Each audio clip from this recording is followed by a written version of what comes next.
Imagine standing in a crowded theater in London. The year is 1601. The air is thick with the scent of candles and anticipation. On stage, a troupe of actors delivers lines penned by a man from Stratford-upon-Avon, a man whose words would not only echo through the playhouse, but also embed themselves into the everyday tongue of generations to come. The man, of course, was William Shakespeare. But Shakespeare wasn't just a playwright or a poet. He was a phrase-maker, a linguistic alchemist. His turn of phrase gave us expressions that have outlived royalty, revolutions, and even the English Renaissance itself. Whether we're breaking the ice, declaring good riddance, or trying to keep the green-eyed monster at bay, we're quoting the bard, often even without realizing it.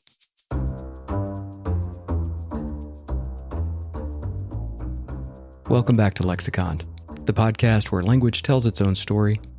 I'm your host, TJ, and today we're wandering through the works of William Shakespeare to uncover some of the phrases he coined, or at least popularized, that we use every day. And this list is truly remarkable. Now, while it's difficult to confirm that Shakespeare is the absolute originator of every phrase attributed to him, his plays are the first recorded usage of many expressions. That's thanks in part to the invention of the printing press and the rapid documentation of his works.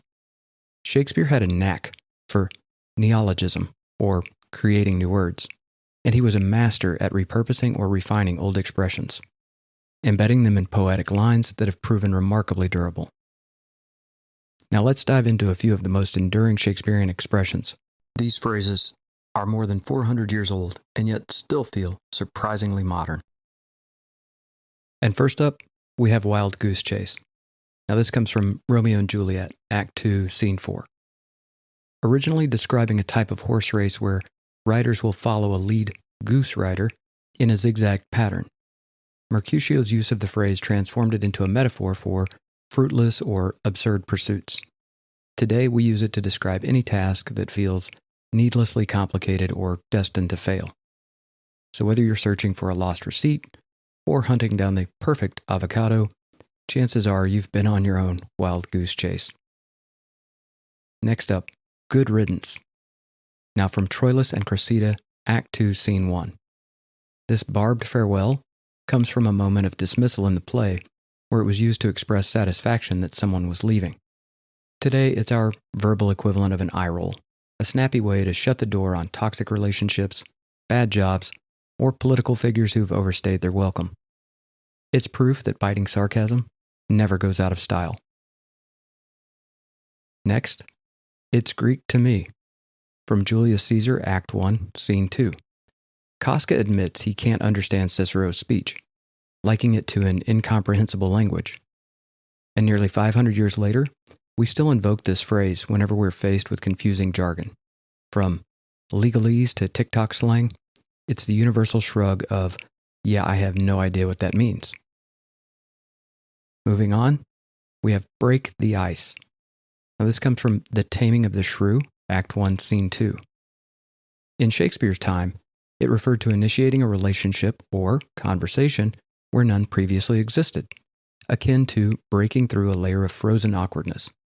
Today it lives on in everything from small talk at parties to carefully crafted opening lines on dating apps. Shakespeare got there first, reminding us that no social interaction begins without someone chipping away at the silence. One of my favorites, in a pickle. Now this comes from The Tempest, Act 5, Scene 1. This comedic phrase was uttered by Trinculo to describe someone in a tangled, confusing situation. It's still our go-to idiom for describing those head-scratching moments when we've misplaced our keys, double-booked meetings, or realized that our phone is at 1% with no charger in sight. Somehow, 4 centuries later, in a pickle still perfectly captures that blend of trouble and absurdity.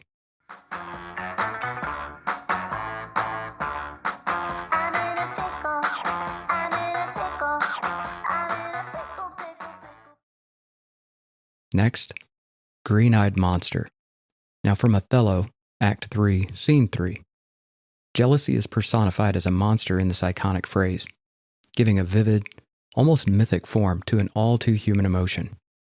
In our modern world of curated Instagram lives, and performative perfection, envy has never been more present. And in Shakespeare, this metaphor still stalks the timeline. To wear your heart on your sleeve. Also, from Othello, Act 1, Scene 1, Iago claims he would never show his emotions so openly. Ironically, the phrase now celebrates the opposite. Those who are honest, vulnerable, and authentic. It resonates today in an era where we value emotional intelligence and transparency, whether in relationships, politics, or storytelling.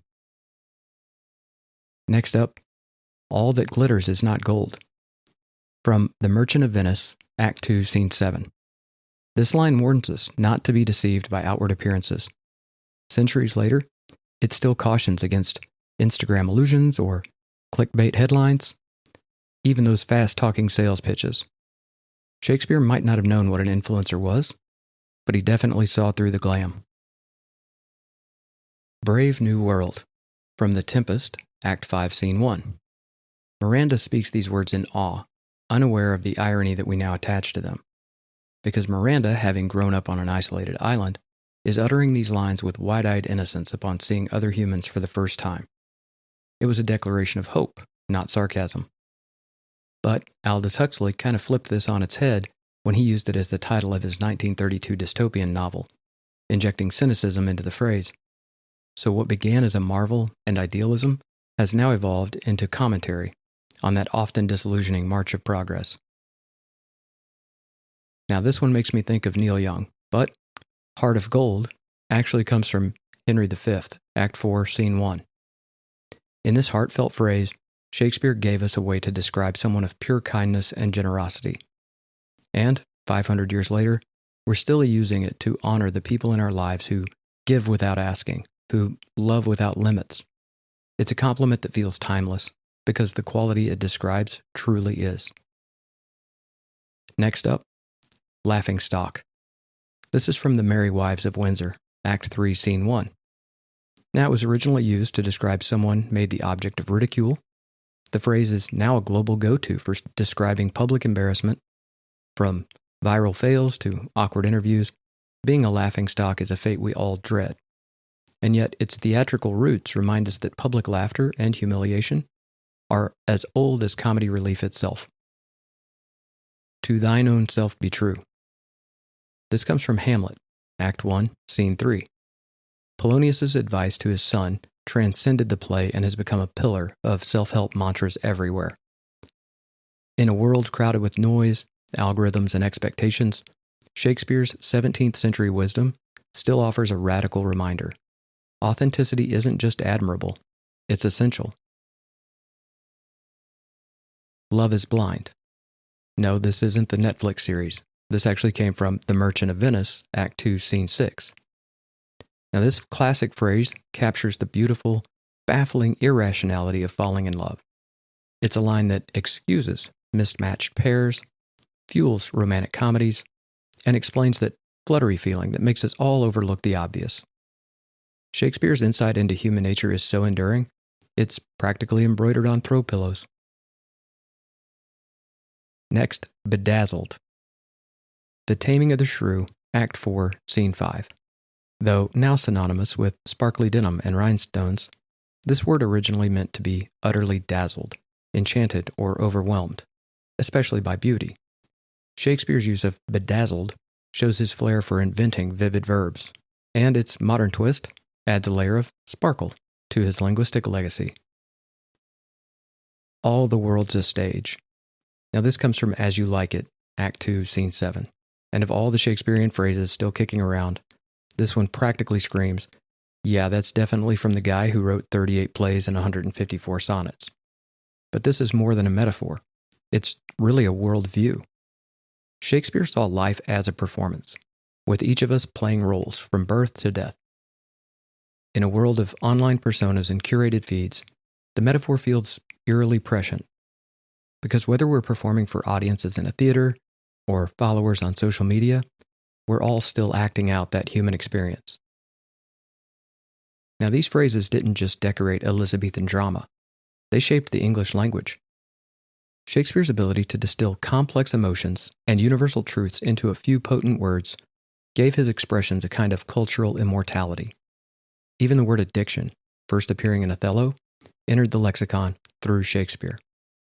His creativity not only influenced language, but also empowered future writers, philosophers, and even marketers to tap into emotion with concision and flair. Phrases like "to thine own self be true" and "love is blind" resonate across centuries because they feel both personal and profound. Now, many of Shakespeare's expressions have traveled beyond English. "Break the ice," for example, has equivalents in several languages. In German, "das Eis brechen." In French, "briser la glace." His impact on English has helped it evolve into a globally dominant language. But in countries where English is a second language, Shakespeare's idioms often appear in textbooks, stage performances, and pop culture references, keeping it relevant for the world. So Shakespeare didn't just write plays. He rewrote how we talk. From jesters to CEOs, from heartbreak to heroism, his phrases sneak into our speech like familiar ghosts, whispering through the centuries. It's a testament to how language, like theater, lives and breathes beyond its time. And maybe, just maybe, the bard is still speaking every time we do. All the world's a stage. All the men and women merely players. That's it for this episode of Lexiconned. If you found yourself star-crossed with delight or caught in a wild goose chase of etymology, be sure to subscribe and leave a review. Thanks for listening, and thanks for caring about the words that shape the world we live in. As always, Lexiconned is written, recorded, and produced by me, your logophile companion, TJ Martin. Sources and additional credits are in the show notes.